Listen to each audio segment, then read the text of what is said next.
지난 한 주간도 하나님께서 기쁨의 동산에 너무너무 잘해 주셨습니다. 우리 초등부 성경학교가 지난 토요일 주일 이어서 진행됐는데요. 어린이가 쉬운 3명, 교사가 16명, 그래서 총 69명이 함께 은혜를 누렸는데요. 출석 인원보다 더 많이 참석한 거랍니다. 그러니까 오랫동안 기도하게 하신 이유가 있구나. 가장 많은 아이들을 참여시키려고 주님이 여러 가지로 일하셨구나라는 생각이 들었습니다. 수고하고 기도하신 분들에게 감사를 드립니다. 한몸 기도회가 화요일 날 있었는데요. 50분의 성도님들이 1시간도 비지 않고 릴레이로 기도했습니다. 이제 한 달 동안 아마 그 기도가 계속해서 싹이나 꽃이 필 것입니다. 세 번째는 특세 완주자 선물을 준비했는데요. 이번에 151명이 완주했다고 합니다. 비대면으로도 많이 완주하셨고, 그래서 아주 아름답고 이쁜 세련된 핸드폰 거치대를 준비했다고 하니까요. 꼭 받아가시면 되겠습니다. 자, 이제 오늘 제목을 같이 볼까요? 제목을 온전히 드리는 마음, 한 가난한 과부, 한 고드란트. 어제 제목과 대지를 보면서 또 성경 본문을 읽고 기도하면서 뻔하구나, 헌금 이야기 하겠지, 이렇게 생각하고 오셨죠? 아닙니다. 이거 헌금 이야기가 아니라 제자도에 대한 이야기입니다. 그것도 아주 특별한 내용이니까요, 마음을 열고 한번 들어보셨으면 좋겠어요. 또 이거는 굉장히 논란의 소지가 있는 본문이기 때문에 아주 정반대의 설교들이 막 이렇게 난무하거든요. 여러분이 들은 설교가 전부가 아님을 기억하십시오. 담임 목사는 그 모든 것을 다 듣고 보고, 그리고 최종적으로 가장 하나님의 뜻이라고 생각하는 부분을 설교하니까요, 나의 좁은 식견을 가지고 판단하지 마시고 마음 열고 들어주시면 큰 은혜가 있을 줄로 믿습니다. 그런 의미에서요, 이제 나이아가라 폭포를 건넜던 그 사람을 한번 소개해 보려고 합니다. 1859년에 실제로 있었던 이야기죠. 여러분 검색하면 다 나오는데요. 이 48m가 되는 그 높이에다가 이제 밧줄을 했고, 미국부터 카나다, 이렇게 카나다를 연결하는 거잖아요. 이벤트를 벌린 거죠. 지나간 거예요. 근데 혼자만 지나간 게 아니라 이제 매번 특별한 이벤트를 했는데 오믈렛 해먹기도 하고, 그 다음에 뒤로 걸어가기도 하고, 눈 가리고 건너기도 하고, 자전거 타고 건너기도 하고, 물구나무 서기 등 각가지 그 이벤트를 한 거예요. 그래서 다음번에는 더 멋집니다, 더 멋집니다, 계속해서 이벤트를 하다가 다 이제 끝난 거예요. 그래서 마지막 정한 이벤트가 뭐냐면 사람을 등에 업고 건너가겠다. 그러니까 어마어마한 거잖아요. 그래서 이제 먼저 관중들에게 이 호기심을 자극하기 위해서 물은 거죠. 제가 사람을 등에 업고 이 폭포를 건너갈 수 있다고 믿습니까? 그러니까 다 한바같이 예 그런 거죠. 그러면 내 등에 업혀서 나와 같이 폭포를 건너가실 분은 앞으로 나와 주십시오. 나왔을까요? 나왔을까요? 한 명도 안 나왔어요. 그래서 그날 완전히 이벤트가 아주 그 엉망진창이 된 거예요.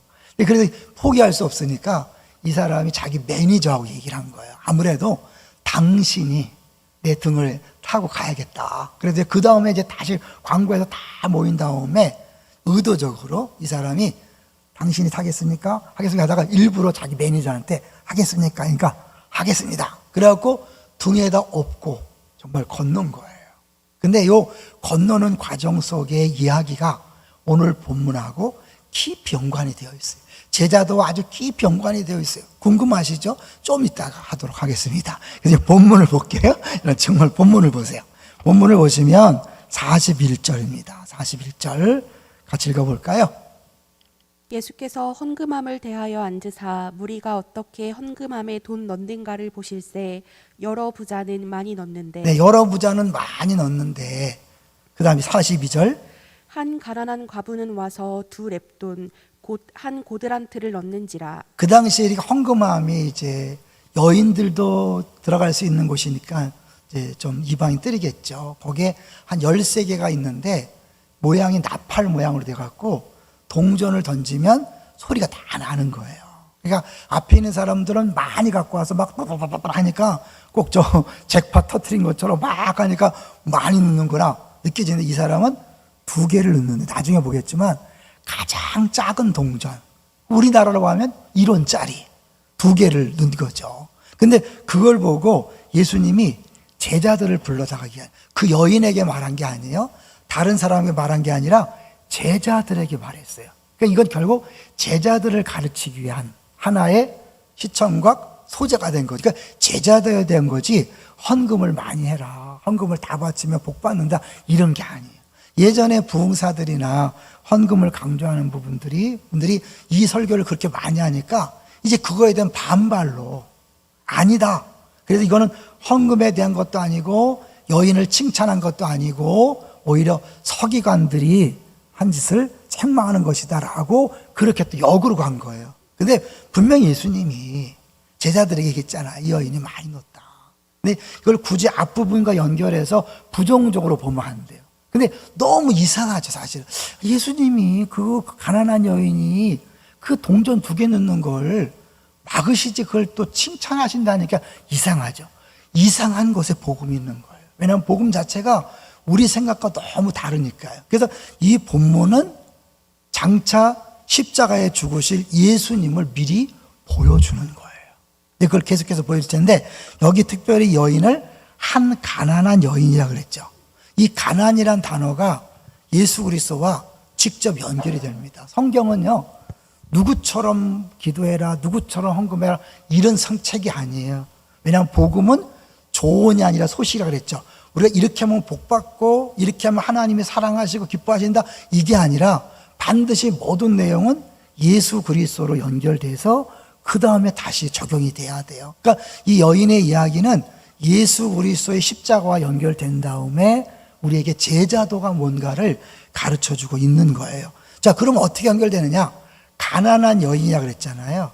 이 예수님은 이제 자기 자신을 가난한 사람과 똑같다고 얘기하죠. 하나라고 얘기하죠. 근데 이거는 구약 성경에서 계속해서 나오던 이야기예요. 그래서 한번 보여주세요. 영문으로 준비했는데 영어는 보지 마세요. 나중에 여러분이 인터넷에서 보시고요. 이건 오간사님이 번역한 거예요. 그래서 오간사님도 했으니까 여러분도 할 수 있다 생각합니다. 근데 이제 구약 성경 전반에 걸쳐서 나는 가난한 자와 똑같다. 같은 사람이다. 그렇기 때문에 이제 가난한 사람들을 도와주는 건 나를 도와주는 것이고 가난한 사람을 멸시하는 것은 나를 멸시하는 것이다. 조심하셔야 돼요. 힘없다고 함부로 대했다가는 너 나를 무시하는 거야. 나를 욕하는 거야. 나를 함부로 대하는 거야. 가난한 사람 고아를 돌봐주는 건 하나님을 돌봐주는 것이라고 하나님이 그렇게 구약에서 계속 말씀했어요. 그런데 예수님도 이 땅에 오셔서 자기와 가난한 자가 동일하다고 이야기해요. 그게 뭐예요? 마태복음 25장에 보면 마지막 심판날에 우리 모두가 심판대 앞에 설 텐데 하나는 양이라 그러고 하나는 염소라고 따로 세웠어요. 그러면서 염소 너희들 내가 배고플 때 먹을 거 안 줬고 내가 헐벗었을 때 옷 안 입혀줬어. 우리가 언제 예수님이 배고픈 걸 본 적이 없는데 무슨 소리입니까? 이 가난한 사람에게 안 한 것이 나한테 안 한 거야. 그러면서 심판을 선포했죠. 근데 옆에 양에게는 어떻게 했어요? 양에 속한 사람들은 넌 내가 가난할 때 배고플 때 먹을 걸 줬고 헐벗어 옷을 줬고 감옥에 갈 때 나를 돌봐. 언제 예수님이 감옥에 갔습니까? 그럴 때 예수님이 십자가를 이야기하는 거죠. 예수님이 오셔서 나는 얼마나 가난한지 여우도 굴이 있지만 나는 거할 집이 없다. 심지어 머리 둘 때 높다. 그리고 십자가상에선 빨개 벗고 죽었다. 이게 너희들을 위해서 죽은 것이라고 이야기해요. 보여주세요. 두 번째 영문을 보여주시면 주님이 이렇게 말씀하는 거예요. 이제 언제 예수님이 내 앞에서 굶었고 언제 헐벗었고 언제 감옥에 갔습니까? 너 농담하는 거냐? 십자가에서 내가 벌거벗겨졌고 네 죄를 뒤집어쓰고 목이 마르다고. 그러니까 목이 마르다는 건 뭐예요? 가장 이제 모든 고통을 다 짊어졌기 때문에 나타나는 결과잖아요. 공의로운 존재. 내가 완벽하게 공의로운 존재인데 이제 여기 보면 디저브라 그랬잖아요. 완벽한 공의로운 내가 너희들은 마땅히 죄인인데 너희들을 위해서 내가 죄를 뒤집어 쓰고 죽었어. 그래서 너희들이 의인이 된 거야. 그래서 너가 너의 죄값을 지불했으니 너는 믿음으로 구원받을 수 있다. 이게 이제 11장, 12장 전체와 연결이 되는 거예요. 왜냐하면 11장, 12장 전체는 성전에서 한 이야기예요. 성전에서 가르친 거예요. 볼게요. 자, 11장 11절로 가보시면 11장 11절에 한번 읽어주세요. 예수께서 예루살렘에 이르러 성전에 들어가사 모든 것을 둘러보시고 때가 이미 저물매 12 제자를 데리시고 베다니에 나가시니라. 성전에 들어가셨죠. 그 다음에 13장 1절로 가보세요. 13장 1절. 예수께서 성전에 나가실 때에 제자 중에 하나가 이르되 선생님이여 보소서 이 돌들이 어떠하며 이 건물들이 어떠하나이까. 11장과 12장 전체가 성전에서 가르친 내용인데 맨 마지막에 성전에서 헌금하는 여인을 이제 두고 마지막 결론적으로 이 성전과 예수님과 제자도가 어떻게 연결되는가를 보여주는 거예요. 성전의 역할은 뭐였죠? 성전은 인간의 죄를 해결해서 하나님 앞에 나아갈 수 있는 길을 열어준 거예요. 그런데 그 성전이 이제 역할을 못했고 이제 성전은 다 부서질 것이다. 성전 시대는 끝났다. 예수님이 왜냐하면 내가 진정한 성전을 왔으니까. 그러니까 결국 예수님이 그 성전의 역할을 다 했기 때문에 다 이제 십자가를 했기 때문에 너희들은 하나님 앞에 자신 있게 나아갈 수 있고 그 안에서 마음껏 안식할 수 있다. 그러니까 나를 믿고 따라올 수 있다라는 것을 보여주고 있는 거예요. 자, 그런 의미에서 11장과 12장을 한번 전체적으로 이렇게 조망해 볼 거예요. 몇 가지 그림으로. 이제 승리의 입성을 하시죠. 나귀를 타고 왕이 입성하는 거 어울리지 않는 거죠. 이상한 모습이에요. 근데 예수님은 그 극단, 왕이면서 나귀를 타는 어울리지 않는 것을 하시는 분이죠. 두 번째는 성전을 정화했다 그러는데 사실 정화라는 표현도 쓰지만 요새는 성전에 소동을 일으켰다. 의도적으로 예수님이 이 성전 끝났어. 이것도 너희 잘못됐어. 내가 진짜 성전이야. 라는 것들을 보여주기 위해서 사실은 데모를 일으켰다. 이렇게 얘기해요. 그 다음에 보여주세요. 그 다음에 무화과 나무가 시드는데 요 마가복음 구조를 보면 성전에 들어가기 전에 무화과 나무를 보고 열매가 있는가 봤더니 없어요. 그러니까 예수님이 저주를 했어요. 그리고 성전에 들어가서 성전을 막 뒤집어 엎었죠. 뒤집어 엎은 다음에 나와서 보니까 무화과 나무가 싹 말랐어요. 제자들이 깜짝 놀랐어요. 요 무화과하고 그 사이에 성전 소동이 있었다. 뭐예요? 요 세 개가 연관이 있다는 거예요. 이스라엘과 유대가 하나님 앞에 합당한 열매를 맺지 못했기 때문에 성전도 파괴될 것이요 이스라엘도 망할 것을 보여주고 있는 거죠. 그리고 나서 이제 저희가 권위가 도전받죠. 누구 권위로 이런 걸 하느냐? 예수님 자기가 이제 하나님인 것을 은근히 보여주죠. 그 다음 넘어가세요. 이게 포도 농부의 비유가 재밌어요. 이제 결국 예수님을 보냈는데 그들이 죽일 것이라는 내용이에요. 그런데 예수님이 갑자기 돌멩이기래요. 건축자들이 버린 돌이 모퉁이 돌이 됐다. 갑자기 그 얘기를 왜 할까요? 이제 그들이 죽였는데 그 예수님이 죽으시면서 사실 진짜 성전, 이 휘장이 찢어지면서 하나님 앞에 나아가는 길을 열게 되는 진정한 성전이 되신 것을 보여주는 거죠. 여기 연결이 되세요? 그 다음에 가이사에게 세금을 바치는 것이 옳습니까? 그럴 때 예수님께서 가이사의 것은 가이사에게 바쳐라. 그리고 하나님 것은 하나님께 바쳐라. 그러면서 동전을 보여주죠. 동전 갖고 와. 누구 형상이냐? 로마 황제 형상이니까 야 누구 거야? 황제 거면 뭐 바쳐야지. 근데 이걸 뭘 얘기하는 거예요? 너희들은 누구 형상으로 만들어졌냐? 하나님 형상으로 만들어졌죠. 결국 그 로마를 넘어서서 이 모든 것들을 하나님이 통치하는 하나님 나라의 백성답게 살아가라고 그렇게 말씀하는 거죠. 이제 넘어가겠습니다. 그 다음에 부활 때의 결혼. 예수님의 십자가 부활을 안 믿는 사두개인들이 와서 싹 얘기하는데 예수님 이제 십자가 죽으시고 부활함으로 이제 다른 세상이 될 것을 이야기한 다음에 가장 큰 계명을 얘기하죠. 이것도 다 우연이 아닌 거예요. 이 여인이 이 동전 2개를 헌금한 것은 결국 하나님에 대한 사랑 때문에 이웃을 위해서 2개를 바친 거거든요. 좀 이따 이제 같이 나눌 거예요. 그리고 나서 이제 이 서기관들에 대한, 넘어기세요. 서기관들에 대한 책망을 하는 거죠. 그리고 서기관들을 책망하면서 반대로 흑백을 보여주는 거예요. 그 다음에 이 여인의 아름다운 모습을 보여줌으로 이걸 대조시키는 거예요. 여러분 아시겠지만 이 확실하게 다른 것들을 같이 놔야 이게 더 분명히 드러나는 거예요. 예수님이 그렇게 하셨는데 많은 분들이 이 헌금 이야기의 반발로 아니라는 거예요. 그래서 이 앞에 거와 연결해서 이것도 칭찬이 아니라 그 당시 서기관들을 욕한 것이다. 그런가요? 한번 보겠어요. 12장을 보시면 앞부분은 서기관들의 가르침을 이육하신 다음에 그들의 행동을 비난하시는데 대표적으로 40절이에요. 12장 40절. 시작. 그들은 과부의 가산을 삼키며 외식으로 길게 기도하는 자니 그 받는 판결이 더욱 중하리라 하시니라. 과부의 과산을 삼키는 사람들.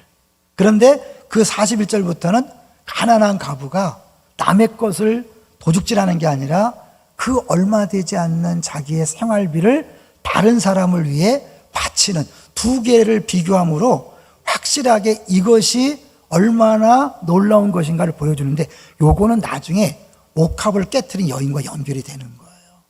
이때는 작은 동전 두 개지만 나중에는 옥합, 귀하고 비싼 것을 깨트렸을 때 왜 허비하냐? 이해가 안 되는 거죠. 이것도 이해가 안 되는 거예요. 왜 이해가 안 되냐면 예수님의 죽으심을 보여주는 거예요. 예수님 십자가 죽으면 이해가 됩니까? 이해가 안 되는 거예요. 오죽했으면 수제자인 베드로가 죽겠다 그러니까 예수님 멱살을 잡고 이건 아니지요. 무슨 소리 하는 거예요? 예수님이 사단아 물러가라 그랬잖아요. 말도 안 되는 예수님의 죽음을 말도 안 되는 것 같은 이 장면을 통해서 미리 보여주고 있는 거죠. 이 사실을 모르면 단순히 헌금 얘기로 알아서 막 부정적으로 얘기하고 그 당시 시스템을 얘기하는데 네 맞아요. 그 당도의 엉터리 시스템, 강도의 소굴로 만드는 성전, 이 모든 것들을 주님은 결국 뭐예요? 부서질 것이다. 다 끝났다고 얘기하는 거예요. 그런데 그 끝난 성전, 무효가 된 성전에 헌금을 바치는 걸 주님이 막지 않았어요. 인정하시고 칭찬하셨어요. 여러분 기독교를 너무 좁게 생각하시면 안 돼요. 아까 가이사의 것 가이사에게, 하나님의 하나님 거잖아요. 내 편, 네 편이 아닌 거예요. 이 모든 것들이 다 하나님의 주권 아래 있다. 믿습니까? 이제 결국 여기서 이야기하고 싶은 건 뭐냐면 이렇게 깜깜한 시대에 서기관들이 과부의 가산을 삼키고 헌금했을 때 많은 부분들을 자기들의 입마에 포켓하는 그런 엉터리 시스템이고 악이 혼재한 세상 속에서도 이런 여인의 헌신이 있다. 아합이 통치하던 깜깜한 시대에 엘리야뿐 아니라 7,000명을 남겨뒀어요. 바벨론 포로를 겪고 돌아왔을 때 깜깜할 때도 하나님의 백성들이 있었어요. 여기 이렇게 종교 지도자들이 엉망진창을 만들어 온 그 시대에도 이렇게 순수하게 하나님만 바라보는 믿음의 사람이 있다. 잠깐 지나가는 얘기를 해보려고 그래요. 어떤 분들은 헌금을 교회에다 안 하고 싶어요. 왜? 내가 보니 교회가 헌금 사용을 잘 못한다. 다 목사가 먹는 것 같다. 뭐 이렇게 생각하지 않아요? 우리 교회는 100% 재정이 투명한 거 아시죠? 언제든지 여러분 다 보일 수, 그냥 목사가 깨끗하니까. 왜냐면 저는 사례비만 받고 아무것도 재정 관여를 하지 않아요. 그러니까 깨끗해요. 그래서 여러분 마음껏 헌금하시면 좋겠어요. 근데 많은 분들이 안 해요. 왜? 시스템이 문제다. 교회가 문제야. 여러분 그럼에도 불구하고 오늘 본문을 근거로 보면 주님은 시스템이 문제가 아니라 아무리 악해도 하나님을 보고 너희들이 할 것은 하라고 말씀하는 거예요. 우리가 우리 생각에 젖어서 좁게 기독교를 판단하지 마세요. 하나님 말씀을 내 마음대로 판단하지 마세요. 우리 하나님 그렇게 시시한 분 아니에요. 할렐루야. 예. 그래서 이제 결국 가난한 과부 이야기를 하면서 예수님 뭐예요? 자기 자신이 가난한 자로 왔다는 거잖아요. 그러니까 여러분 어떤 종교가 신이 가난한 사람으로 왔어요? 멋있는 모습으로 힘 있는 모습으로 와야지 어떻게 가난한 사람 모습으로 왔어요? 왜요? 주님이 그렇게 가난해지심으로 우리를 부욕케 하려고, 그분이 가난하게 오셔서 죽으심으로 우리는 부자가 된 거예요. 물질적인 부자가 아니라 뭐예요? 부족함이 없는 부자. 제가 많이 쓰는 용어 있죠. I have no need. 더 이상 바랄 것이 없는 거예요. 죽어도 여한이 없는 상태, 이것을 우리에게 주기 위해서 그 하나님이신 예수님이 빨개 벗고 죽으신 거예요. 속옷도 빼앗기고 죽으신 거예요. 그랬기 때문에 우리는 어느 상황에서도 만족할 수 있고 기뻐할 수 있는 거예요. 이제 좀 더 갈게요. 자, 이제 헌금을 놓는데 이것이 얼마나 작은지 한번 보여주겠어요. 동전 한번 보여주세요. 여러분, 이 두 렛돈이 1고드란트인데 1고드란트가 64분의 1 데나리온이에요. 데나리온은 하루 1당이에요. 그러니까 두 개니까 그 한 렛돈은 128분의 1인 거예요. 1땅에 128분의 1. 이거를 우리 관사님이 했더니 9,160원이래요. 꽤 높죠? 지금 우리 잘 사는 동네니까 그렇죠. 그 당시 로마의 압정 앞에서 찌들어 사는 이스라엘 사람들에게 그 동전 2개라는 건 저 정도 액수가 아니라 아까 얘기했던 1원짜리 2개. 그걸로 뭘 먹고 살아요. 근데 그게 생활비 전부래요. 얼마나 가난한 거예요. 그게 2개인데 하나만 드리지. 왜 2개를 다 드려서 우리 마음을 아프게 하냐. 예수님은 그거를 또 칭찬하시고 막지 않으시고 도대체 예수님 뭐 하시는 분이냐. 이렇게 우리에게 비판할 수 있는 소지를 주신 이유가 뭘까요? 예수님은 더 가난하게 오셔서 죽으셨다는 걸 얘기하는 거죠. 자, 여기서요 4명의 마가복음에 등장하는 여인이 있어요. 한번 보여주세요. 여러분, 여인이 무명한 여인들이거든요. 이 무명한 여인들이 이 마가복음에서 이 믿음이란 뭔지, 제자도가 뭔지를 보여줘요. 첫 번째, 이 혈루증을 앓는 여인은 믿음으로 치유받았어요. 7장에 수로보니 여인이 막 괴라는 소리 들으면서 어떻게 해요? 그럼에도 믿음으로 나와서 치유받았어요. 그리고 나서 12장에 보면 이제 요 여인이 드린 거죠. 그냥 드린 게 아니죠. 왜 복 받으려고 드린 게 아니에요. 이 여인은 우리가 알지 못하지만 이미 어마어마한 구원의 기쁨을 맛봤기 때문에 드리는 거예요. 그냥 억지로 드린 게 아니잖아요. 그 다음에 14장에는 한 옥합이라고 비싼 걸 깨뜨렸어요. 요 사이에 뭐가 있을까요? 지난주에 말씀드린 10장에 바디메오가 있는 거예요. 5장, 7장 믿음으로 구원받고 치유받았는데 치유를 넘어서 10장에 믿음으로 구원받고 눈이 열린 사람에게는 이제 이 세상을 부러워하지 않고 욕심내지 않고 드릴 수 있는 게 12장. 더 나아가서 14장이 되는 거예요. 요 짝이 맞춰져요? 결국 예수님께서 이걸 통해서 우리가 보여주는 게 뭐냐?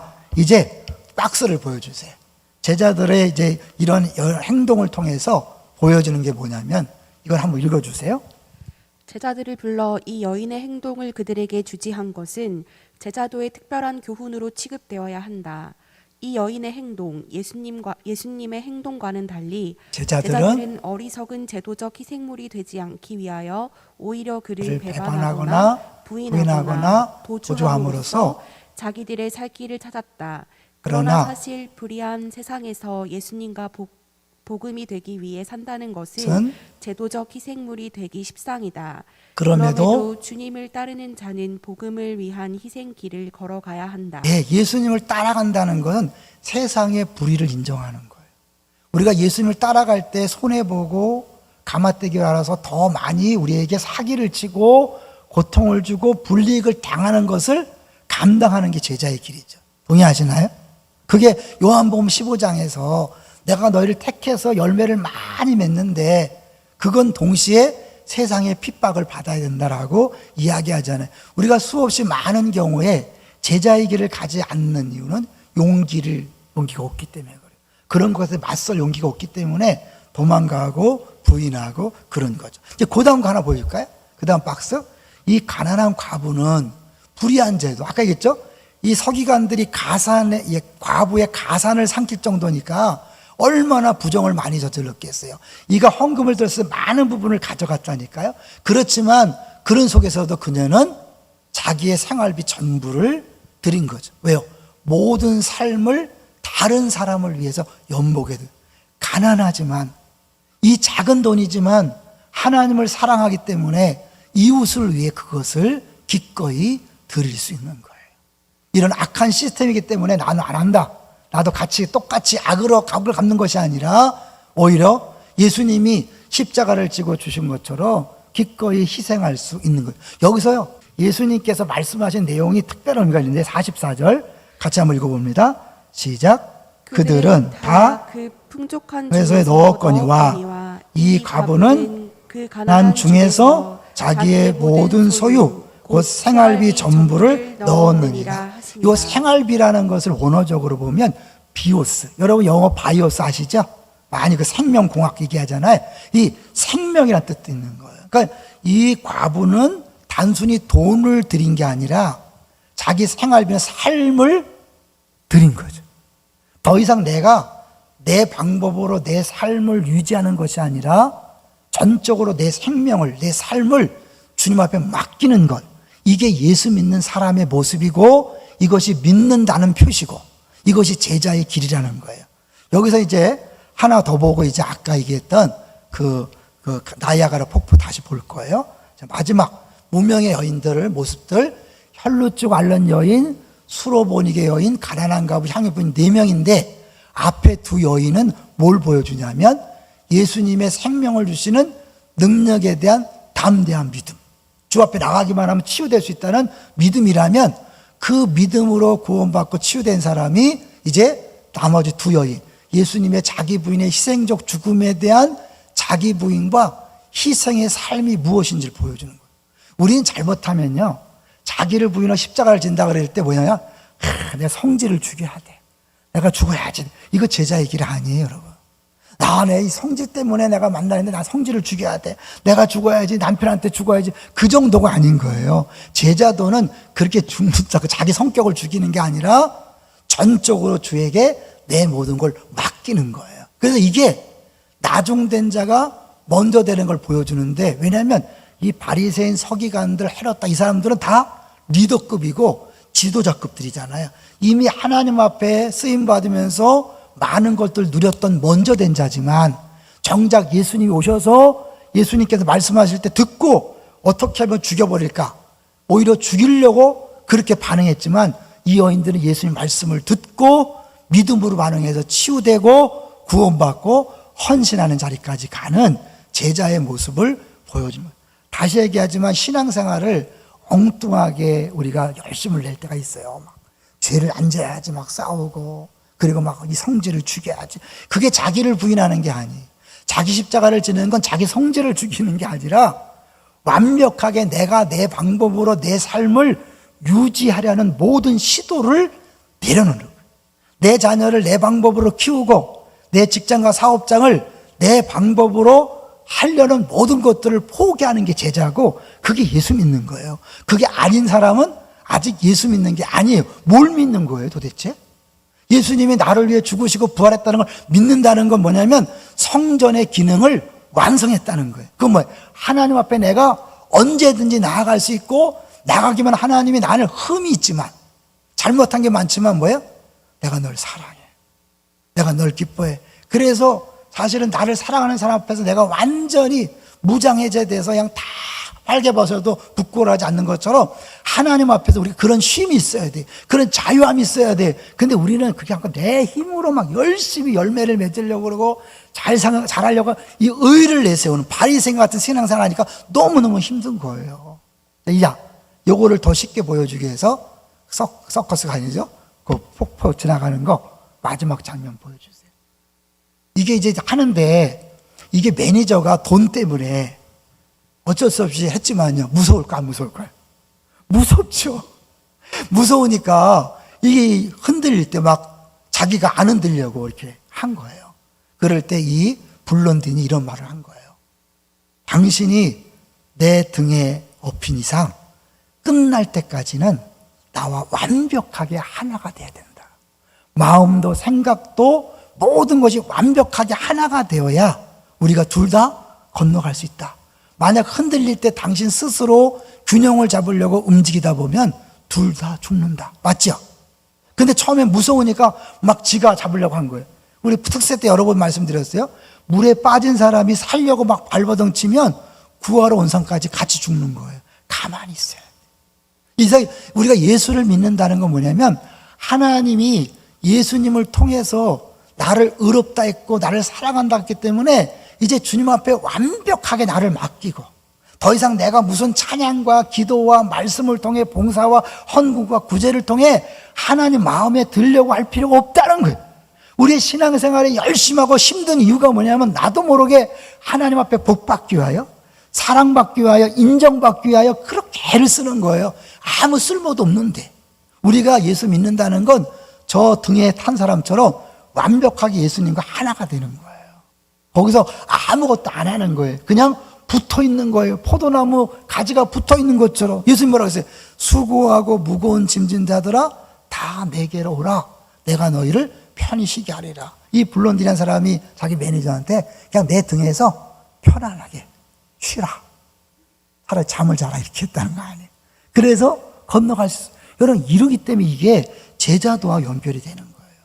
우리는 자기를 부인하고 십자가를 진다는 게 아까처럼 막 나를 막 죽여야 되고 막 아우 이 성절미를 죽어야 되는데 내가 죽어야 되는 그 사람은 아직 제자가 아닌 거예요. 우리는 이미 죽은 사람이에요.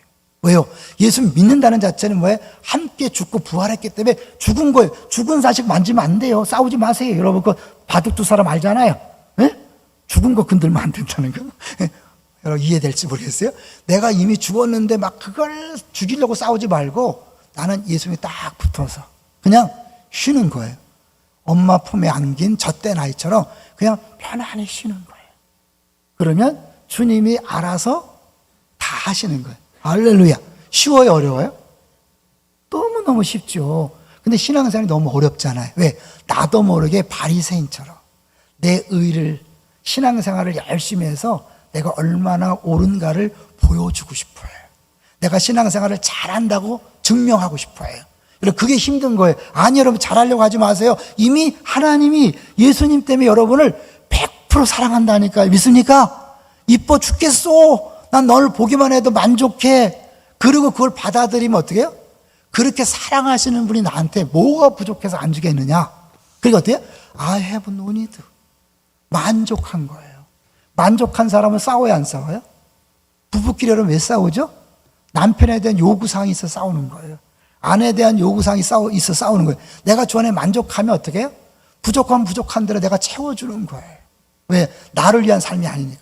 부모 자식 간에 왜 갈등이 있어요? 자녀는 부모에 대한 요구사항이 있고 부모는 자녀에 대한 요구사항이 있으니까 싸우는 거예요. 성도 간에도 왜 갈등이 있어요? 나름대로 다 요구사항이 있는 거예요. 근데 내가 I have no need. 100% 너 용납해. 너 사랑해. 너 있는 그대로 사랑해. 그런데 뭔 싸움이 있겠어요? 무슨 갈등이 있겠어요? 그게 천국이죠. 할렐루야. 맹수의 세계. 정글은 무섭습니다. 다 그러니까 강한 자만 살아남지만 천국은 뭐예요? 사자굴에 어린 양이 사자굴에 어린 양이 손고 독사굴에 어린 양이 사자라 뛰노는 것, 싸움이 없는 것이에요. 왜요? 더 이상 먹이가 필요 없고 욕심 부릴 필요가 없으니까. 어떤 걸 원하셔요?